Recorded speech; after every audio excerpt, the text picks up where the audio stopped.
Hey guys, welcome back to my video. So today we're going to do something a little bit different. So as promised in one of my other videos, I am going to do some wedding planning. So I know that when I started the wedding planning process, I had virtually no idea what I was doing, but I just kind of dove in head first and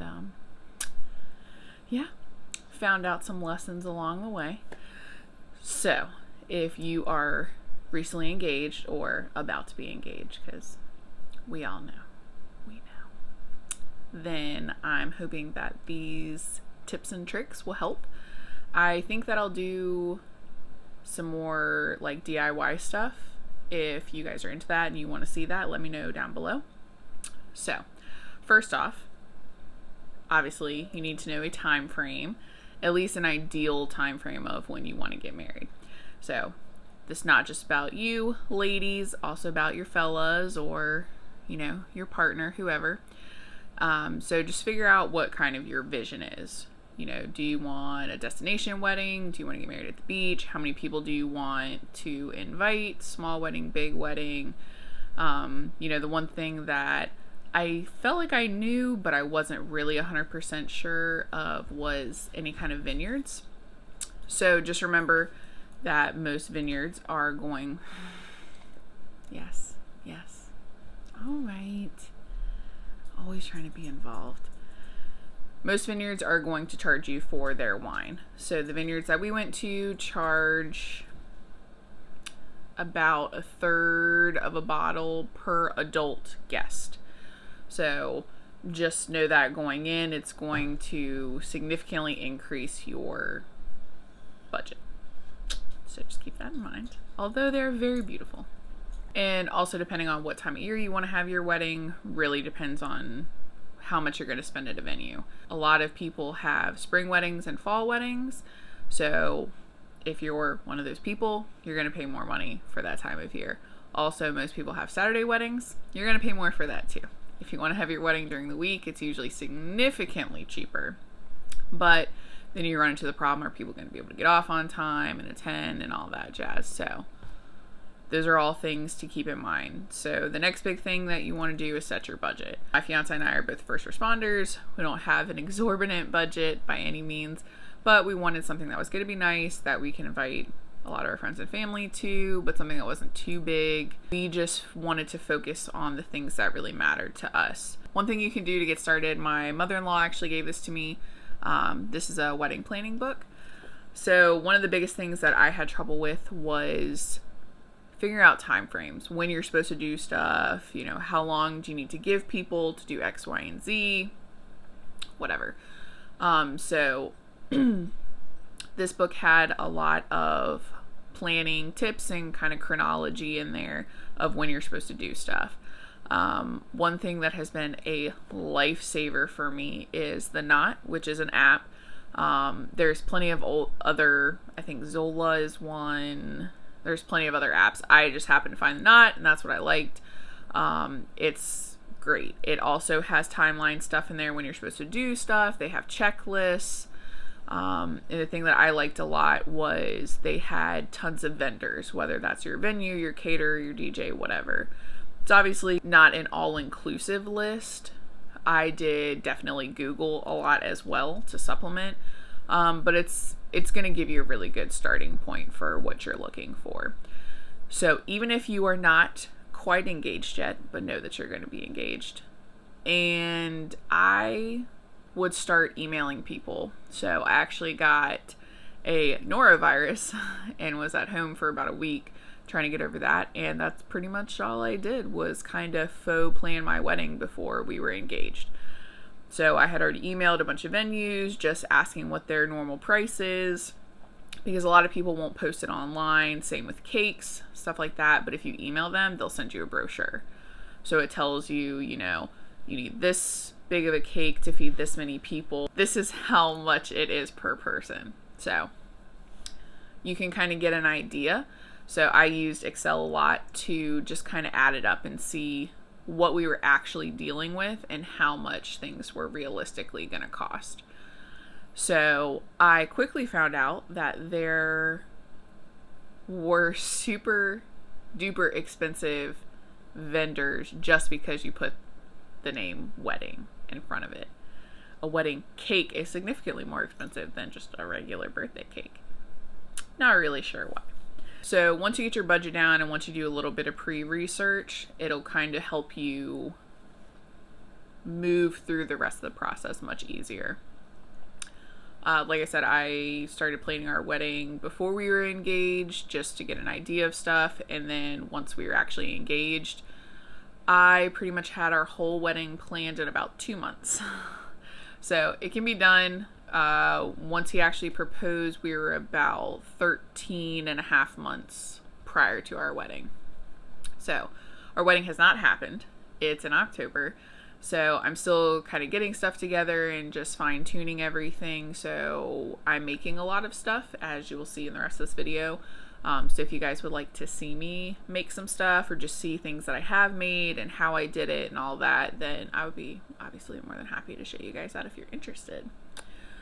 So the really great thing about using the app as well is not only the vendors, but you can also make your website through them, which is great because most people, even our grandparents at this day and age, are pretty technology savvy for the most part. So it saves you a lot on postage and return invitations and or RSVPs. So people can just log on, look at your website, look at all your cute pictures, and they can RSVP on there. You can also link all your registries on there, Bed Bath & Beyond, Amazon. They even do a cash fund. So that was one thing that but it just has a lot of things in there. So every time someone RSVPs, it sends me an email, and I can also see it on my app. And every time that someone gives us any kind of money or a gift, it kind of pops up, which is kind of a spoiler alert, but it's nice, especially after the fact, so you can send people thank you cards, or if you want to do thank you cards as you go, it just makes it easier. And on a lot of registries, regardless of if you use the Knot or any kind of other app, you can set it where they can go ahead and have it mailed to your house. That way they don't have to bring it to the wedding. You don't have to worry about taking it away from the wedding. And again, you can get ahead on your thank you cards. So it kind of just helps the process along. One big thing I did, especially when we were looking at venues, is I was trying to figure out who had the best bang for the buck. How big the venue was going to be, how accommodating they were going to be, and obviously the price. So when I made a spreadsheet, I kind of did a pros and cons just to kind of see they offer this but not this, but they're significantly cheaper, so... And it kind of helps you weigh it out a little bit more. So we picked our top 3 and we went to go look at them, and we only made it to 2. And once we made it to the second one, we were blown away and we were like, oh yeah, this is it. The biggest thing that I tried to look for with all our vendors is somebody that provided more than one thing. So for instance, our venue has a house on site, which is great because we can get there the day before and decorate, which takes stress off of everybody. We can have the rehearsal dinner there with no extra charge. We can stay there obviously the night of the wedding, and we have to be out the next day. They also set up and take down for the reception and for the ceremony. And actually the husband of the venue is going to be our DJ. So we had lots with them. Our venue required that we had an ABC license and a bartender, which our caterer not only is taking care of the food, but they're doing that as well, just for a little bit of an extra charge, and they're also helping us cut the cake. So venue, music, food, booze, done with 2 vendors. So the less moving parts you have and the more people you can have do a bunch of different things for you, it just really makes everything significantly more simple and easy. And that, for me, was the name of the game. I wanted everything to be easy. There's a lot of ways that you can save money, but it's going to take some work. But if you don't have a super large budget, then for me it's worth it. A, because you can completely make it your own and do whatever you want, and it saves the monies. One thing that I would advise you to do is to book your vendors early. A lot of people have decently small retainer fees. Some are a couple $100, some is 50%. So you do have to be careful and make sure you're doing your research and making sure that you're sure that that's the vendor that you want. But they go very fast. We are 13 months out, and I talked to plenty of venues, DJs, caterers, and they were booked solid. So the earlier you can get to it, the earlier you can book your vendors, the easier it'll be, the more options you'll have. The one thing that I will say that I got from other people, so I asked my friends who'd been recently married what was worth it, what wasn't worth it, and a lot of people said getting a coordinator. Now, wedding planners, event coordinators, whatever, they can be very, very, very pricey. But if you go with partial packages or even day of coordination, which basically they just meet with you, figure out what's going on, what you want done, and they basically just ensure that it happens. Those are the packages where you can save a lot of money, but not have so much stress and know that things are going to get done correctly. So spending a couple $100 on an event coordinator for me is worth it. Definitely look into event coordinators, but look into the partial or day of packages. So you're still doing all the legwork, but they're just, they're at the finish line, making sure that it comes. I'm going to go over a bunch of ways that I saved money. One of the ways that I saved money was there are plenty of invitations on Vistaprint or Shutterfly or something of that sort. Grr, don't waste your money. So sure, they send you some invitations. Oh, you can add the mailback RSVPs, la la la la la.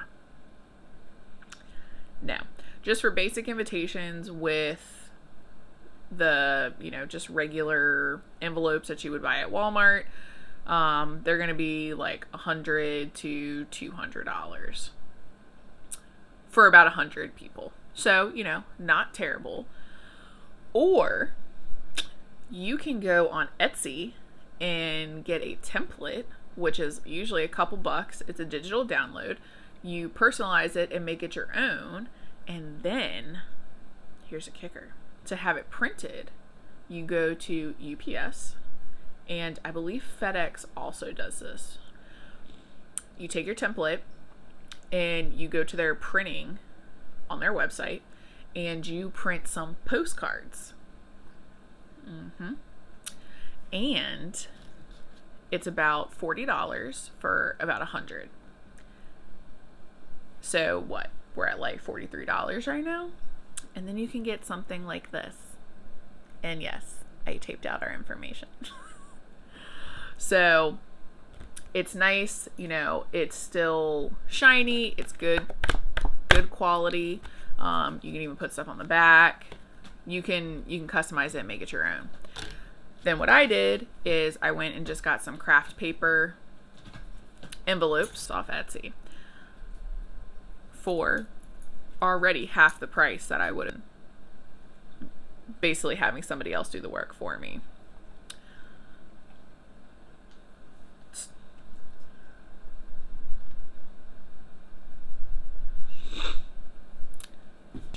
So send your invitations out early.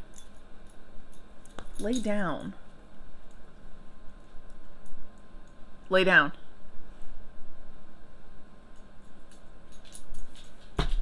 Come on. Lay down.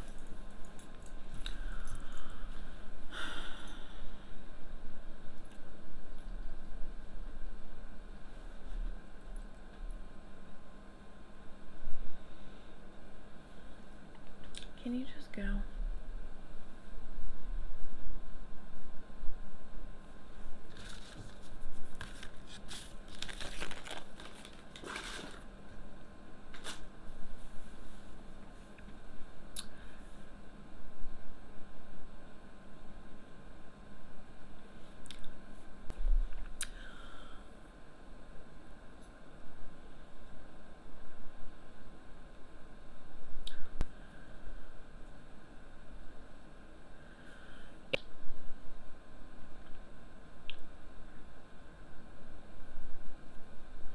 The kid's not going to understand. They're not old enough. The parent's going to be busy. So anyway, that's just what we decided. It's totally up to you. But, you know, you have to take that into account when you invite people. You know, all your single guests who are coming, are you going, because I've been invited to other weddings before where I didn't because I was single, but, you know, other people who were married obviously brought their spouse. So, you know, I wanted people to feel that they could bring guests if they wanted to. So, you know, so the kids thing, we decided to put it on our website. I also put little papers in people's invitations that just said, you know, we love you, we love your kids, but we want you to enjoy our day, so please find a babysitter for our wedding. And so far, we've only had, you know, a couple awkward encounters, but, you know, it is what it is. So, and it just told me, you know, how to do it. Obviously clean the surface, put it on with a credit card, and then you just peel it off and like, bam, that looks classy. And I wouldn't have been able to hand do it any better, and it took me maybe 20 minutes. So things like that, you know, it's worth the couple bucks per decal, you know, to save me so much time, so much effort, so much crying and throwing hangers on the ground. So, you know, some things are worth spending the money on and some things just aren't. So I have plenty more stuff that I've kind of DIY'd or bought really cheap that I can share with you guys, again, if you're interested in that. I am going to attempt to use a mirror that I got off Facebook Marketplace, which again is a great resource for gently used wedding stuff or even just household stuff. So I got a couple mirrors that I was going to make some signs with because I just like that look. I'm going to attempt to make our seating chart on a big mirror. It may be like totally a disaster, but we're going to Pinterest, use YouTube, use Facebook Marketplace, because you can find lots and lots of good ideas from other people, which I'm hoping that some people will see this video and go, wow, that's a really good idea. The biggest thing is you're going to have to stalk the internet. There's plenty of stuff that I saw on Etsy that I really liked. And the thing that I love about Etsy is 9 times out of 10, it's all handmade stuff by real people who, if you have a problem with, they fix it. It's not a big deal. They send you proofs a lot of times, which I love because you get to see it before it gets shipped from, you know, Ireland or wherever. You know, it goes to a real person, not some big, you know, corporate company. And I just really like the little touches. Etsy personalizes everything, which makes it so easy for you to get exactly what you want. And, you know, you can always just email the seller and say, hey, can you do this? And 9 times out of 10, they're like, oh yeah, totally. So I love Etsy, but sometimes you have to just watch because Etsy goes on sale a lot. Tons of stuff from different shops go on sale. So a lot of times what I'll do is I'll favorite something that I like, and then Etsy will alert you when it goes on sale. So our guest book was like this big canvas with a map on it, and we personalized it, and it was originally, I think, $150. And I finally caught it on sale when it was like $65. And I was like, yes, girl. Yes, I'm going to get that. So just pay attention. And then, you know, obviously going to the Dollar Tree and Walmart and stuff like that, you can get a lot of stuff for cheap. But do not be deceived, because sometimes it's not actually cheaper there. So you have to really shop around and figure out where is it the cheapest at. And yes, this is like a ton of work, but you can do it. I promise. So one of the things that I hemmed and hawed about for a long time was wedding favors. I didn't know what to get people, what they would actually use. And I thought back of other weddings that I've been to, and A, what they even gave us, and B, if I still even had it. And the conclusion I came to is that wedding favors are kind of useless and no one really cares that much. So a lot of people do candy, which is cool. You know, I get to eat some candy while I sit at the table. What we decided to do was we decided to just go with a plastic cup It was a nice plastic cup, okay? It's not like a solo cup. And we personalize it. It's really cute. And that way people can use it that night, but they can take it home because A, glass is super expensive in case you did not know. And B, who drinks out of a glass? Let's be honest. No, is that just me? Okay. We figured it would be something that people would realistically use outside. Maybe not, but either way, I think we paid maybe $100. I think we paid $120 for about 150 glasses. So, I mean, less than $1 a glass. And you know what? I'm good with that. And like I said, they're cute and I like them. So Pinterest has tons and tons and tons of charts of what to kind of expect as far as cakes go and as far as alcohol goes. How much alcohol you should buy for how many guests you have, bottles of champagne, blah, blah, blah, blah. Also for beer, if you want to have that, obviously kegs are cheaper than buying the bottles, but we're really terrible at overestimating. So just, know that if you have a keg left over, you can't really do a whole lot with that. And instead of doing an open bar, we're going to do signature drinks. And, I've just kind of told people, this is what we're going to have. And if you want something else or something more, then, feel free to bring a couple flasks, but can't please everybody. And definitely check with your venues as well when you're going to make all these signs and, table decorations and stuff like that, because our venue actually has kind of bought back decorations and props from other brides, and so we get to use all that for free as part of the venue. Use what you can. Some venues will charge you for props, rude, but some venues like mine are totally cool with reusing it because they understand that struggle is real. Definitely look into what else can you do on tables other than floral arrangements, because flowers are super duper duper duper duper expensive, and depending on what time of year you're getting married and what kind of flowers you like, that could be even more expensive if they have to kind of outsource from somewhere else to get the flowers you like in. So we're gonna do some natural wood pieces and some greenery and some lanterns and some apples, and we're gonna call that good. And Pinterest, look it up, it's really cute. One of the other very controversial things we're doing is I'm going to make our wedding cake. And I have been forewarned by everybody I know to not do that. But I'm going to do it anyway because I want to. I started making cakes at work and forcing my coworkers to try all these concoctions that I came up with. And then I found Sugar Geek Show, which is a pastry chef on YouTube, and she's awesome and I love her. And her recipes are all very easy, but she explains everything and it's great. And I started trying her recipes and I love them. They weren't exactly, the ones I had tried weren't exactly what I was looking for, and then I found it and it was so good. So I've been told by a couple people that I know who make cakes all the time that you can freeze it. So since it is still March, I'm getting married in October, I'm actually going to make my cake very soon.